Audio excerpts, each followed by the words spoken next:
I'm here with the Gems. You want to introduce yourselves? Absolutely. Well, hi, I'm Guernica. I'm the singer. I'm Emily. I play the drums. I'm Mona. I play guitar and also bass on the recording. Oh, fantastic, fantastic. So we're here to talk about the new album that's coming out in is it January the 26th, I believe, next year? Yes. Phoenix.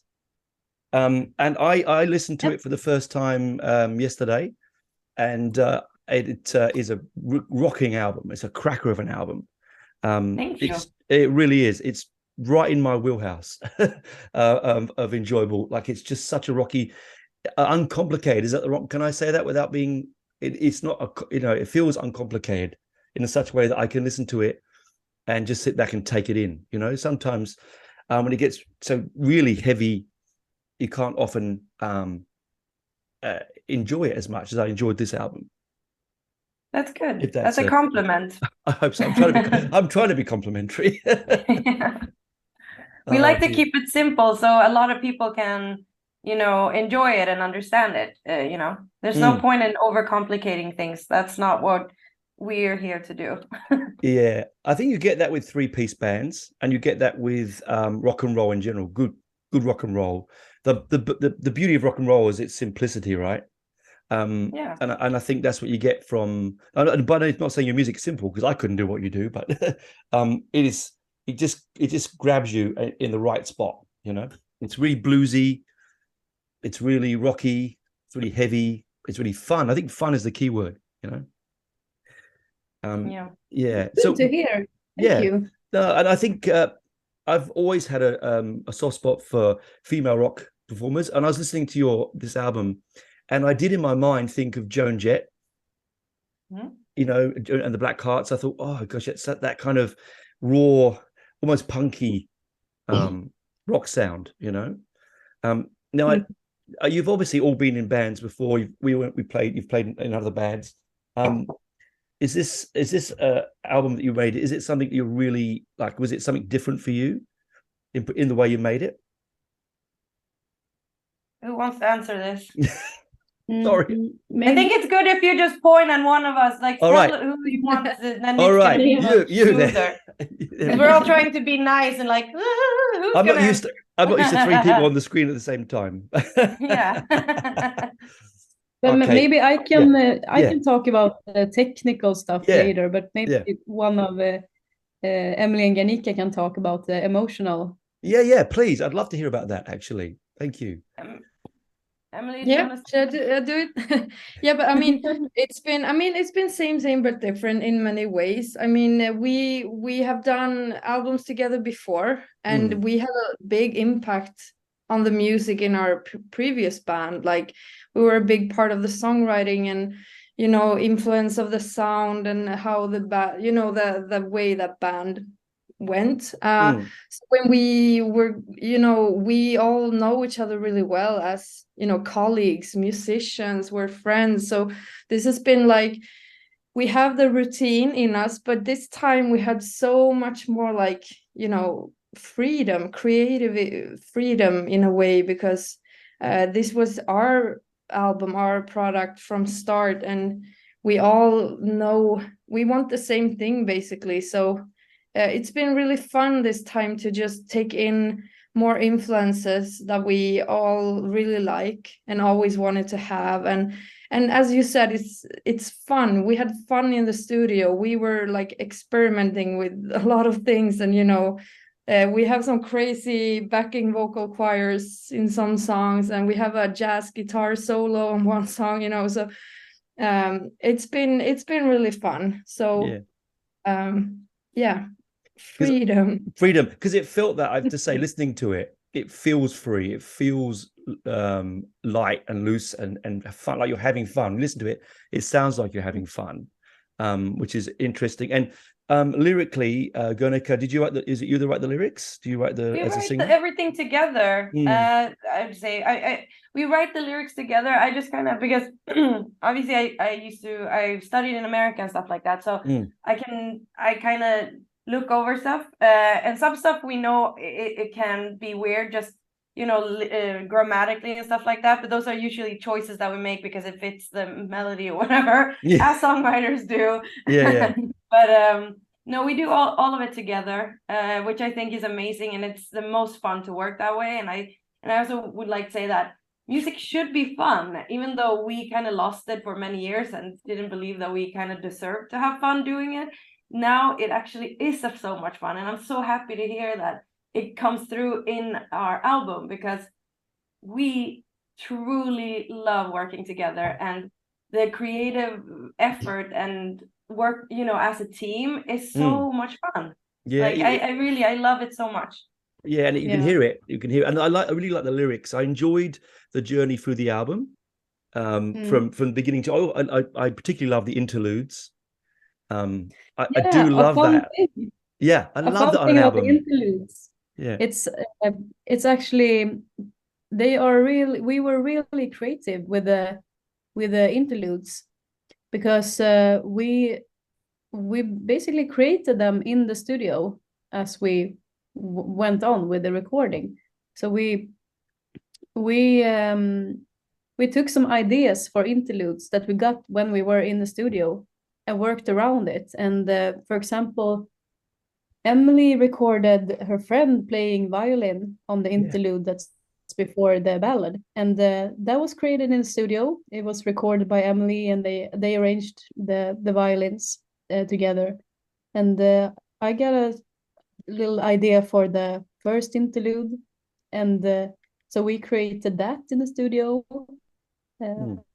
from scratch. So it was a very creative and free process, even though we had it very planned also, of course, because we only had 2 weeks in the studio, and that's a short time to create this kind of album, because we have so much backing vocals, we have so many things in the songs to record.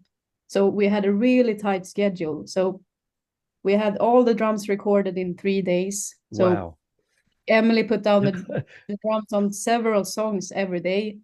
Guernica banged in several songs a day because she's so fast with her vocal. She's a one take. That two take. What was it? 2 take Johansson. 3 take. 3 take Johansson. Mona recorded. What was the song you recorded in 25 minutes, Mona? Psycho. Oh, that's one of my favorites on the album as well. That's that's only 1 take. So I did one take with 1 guitar. Then you need to do exact the same to make it in stereo. Yeah. And then some overdubs. So that was fast. So fast. When you come prepared to the studio, that's how fast it can go. And you're efficient and you don't waste any money. The key, right? Yeah. But also it doesn't sound like it was done in 2 weeks. It's very polished. It doesn't have that feel like feel like way. Some albums you hear and they go, oh, they've really let something down there. The mixes. Doesn't sound like a 2 weeks. No, that's thanks to our producer Johan Randén, because he pictures the complete sound in his head before we have recorded anything. So he knows how he wants to put the compressor on the kick drum. He knows how it sounds. So he has this in mind when he records the bass, for example, with me. So he hears everything. He hears all the instruments in his head, and he can imagine how it sounds after he put on the effects and the audio processing that he wants to put on them. So he's a music genius. He's a very good fusion guitarist also. He's legendary in Sweden. So he's just a wonder child in music. He is. And I mean, also, like, I just wanted to add, like, we obviously came really prepared to the studio, as Guernica said, and also, like, the songs have been written we started already in February to write the songs, and we did as much like pre-productions as we could. So of course we put a lot of hard work into the time before we actually hit the studio as well. But I think all the components with our amazing producer and us working really hard, being prepared, was the winning way to go. Yeah. Basically. Did you tour the songs before? Like, did you play them live to get a little bit of a feel of them, or some of the songs we played live before, but not all of them, of course. We were in a tricky situation as a new band. We need to play our new material live, of course, but at the same time, the label doesn't want us to reveal the songs before the album release. So we kind of went midway. So we played some of the songs live and we save some of the songs for the album, because people are gonna film and put on YouTube and everything. Oh yeah, and we all have unreleased material on YouTube. Yeah. People put it up there. So we played the songs that Emlee and Guernica wrote for Thundermother for the latest albums. Yeah. The favorites of the songs they wrote. So and played as much as we dared from our unreleased album. Fair enough. And it's always a hard mix, right? Particularly going from one band to another. You want to create your own identity. You want to leave the other identity that you're proud of behind you, but you need to go forward. Like you said, you've got to play mix, I suppose. It's also, can I add something to that? Is that we wrote an album last year, or we recorded an album with our previous band last year, which was released in August. Yeah. So there was a lot of material that we had put our heart and soul into that we never got to play live. We did some of them on the Scorpions tour, but most of it never got to see the light of day with the musicians behind the music. Yeah. So for us, we also feel like these are our babies. We want to show them to the world and give them the space that these songs deserve to have. Yeah. But also, like mentioned before as well, like we were such a huge part in the evolution of the sound of the previous band that we're just kind of picking up where we left and taking it even further. We just dropped that AC/DC stuff and kept on moving forward. And that's no disrespect towards AC/DC, because we love AC/DC, but we kind of just got a little it was very strictly AC/DC in the previous band, so we just felt the freedom of leaving that behind. So that's like the main big difference between us and the album that we released last year. Yeah, and you can hear that with Thundermother. You can. It is very, because I've reviewed their albums in the past, and they are very AC/DC.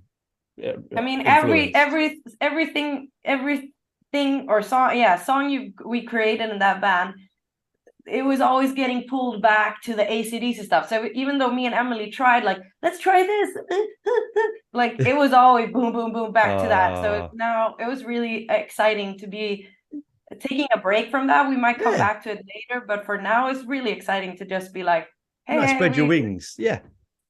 And that's why I said, like, things like the interludes. That's why it's very brave. I love it because it breaks up the album. Because we live in a world of downloads, things aren't compacted. I mean, we're all vinyl listeners now, but for a long time it was all CDs, so you had lots of information on it, and it wasn't broken up. I think with this sort of interludes, it breaks the album up, gives you sort of almost gives you different acts to the album, which is really, really fun, I think, as well. Yeah. I also like the story. Yeah, exactly. But I also like the way that you end the album on an acoustic version. Yeah, I don't want to give it away because I want people to listen to the album, but I wasn't prepared for that. It was really nice. I was like, oh, okay, because I was listening to the album, get to the end, oh, okay, reprisal and then acoustic. I thought it was really, really, really fun. Nice way to finish off the album. Yeah, every band has acoustic versions of their song, and we are a new band, so we thought, like, why not put an acoustic version, so we have it already straight away. It's so good. It's so good though, because it's such a but now actually we released a full series of acoustic songs on our YouTube channel. So we really done with that. We really like the scaled down acoustic versions of songs. The song really gets to shine when you play it acoustic in a small setting, a live setting. So you should check out our YouTube channel. I will do. I'm going to, absolutely. As soon as we cook up here, I'm going over there to have a watch. Because it's really nice that you have such a fast-paced, energetic album that has some breathing space in it with the interludes, and then it ends nicely with this acoustic piece. And it sort of just ushers you out the album, because you know sometimes you get to it, it's just boom, it just ends abruptly. This is so nice because it just says goodbye, which I think exactly. which is a nice so you way can of breathe out. Yeah, that was exactly what we thought. Yeah, like yeah. And you enjoy playing in a 3-piece, like as a 3-piece. It's a difficult thing to do, I think, 3-piece bands, because there's nowhere to hide. You know, I've played in 3-piece bands before, and it was very difficult. I mean, so, we're not 3-piece live though. No, but you know, yeah. Oh yeah. It is it's important that everyone is at their, like, you know, A game all the time, because every little thing is gonna be shining through. yeah. Of course, every mistake of that's rock and roll though, and that's part of it, you know. It's part and fun of it, you know. So you've toured with the Scorpions. That's really a massive. That would have been a really big high for you guys. I mean, you've played the big. You've played the big festivals, haven't you? You've done the big ones. So any particular ones that you enjoyed the most? I personally really enjoyed playing Wacken last year, because we played for, I thought it was like 20,000, but now I heard we might have been 30,000, but it was a packed, louder stage, which is one of the bigger stages, during the day, and it was sunny and a beautiful summer day. And to me, those moments are my favorite moments, you know, when you get the perfect weather at a festival, and it's so a huge crowd, and everyone is enjoying themselves. That's just the best feeling ever. But then, so I think Wacken as a festival has always been so much fun. I haven't been, but it's one of those things that's on my bucket list to do. It's just getting there from this part of the world. It's much harder than getting there from Sweden. But I mean, have you done Download yet in the UK? You've not done Download yet? Yeah, that's a fun one. Download would be awesome. I mean, we definitely that's on our bucket list to do, and we want to do Rock in Rio. We want to do all the huge festivals around the world. I mean, I would think Coachella would be cool too. You know what I mean? Like, we want to be everywhere, but that's also the thing. Like, when rock isn't that mainstream, you have to really fight to get there. So of course it's on our to-do list, but we haven't really gotten there just yet. But your sound is very accessible. So, I mean, it doesn't matter what festival you play it on, you're going to get people that can enjoy the music because it's rock and roll. It's accessible, you know. And I think that's your winning factor, you know, that it's not formulaic and it's accessible. And I think that's where this album's gonna soar, I reckon, you know. So he's going to come to Australia. Oh dear. So where next from here? What, you're off on a tour now, are you? Or are you going to rest up for Christmas? Sorry, Mona, Emily, anyone want to answer this? Sorry, I wave. I can do it. We have one show left this year. We're gonna play on the Sabaton cruise. Brilliant. Yeah, and then we are planning our release party right now, and also like some more Swedish dates around the release. And then we're aiming for festivals to the summer.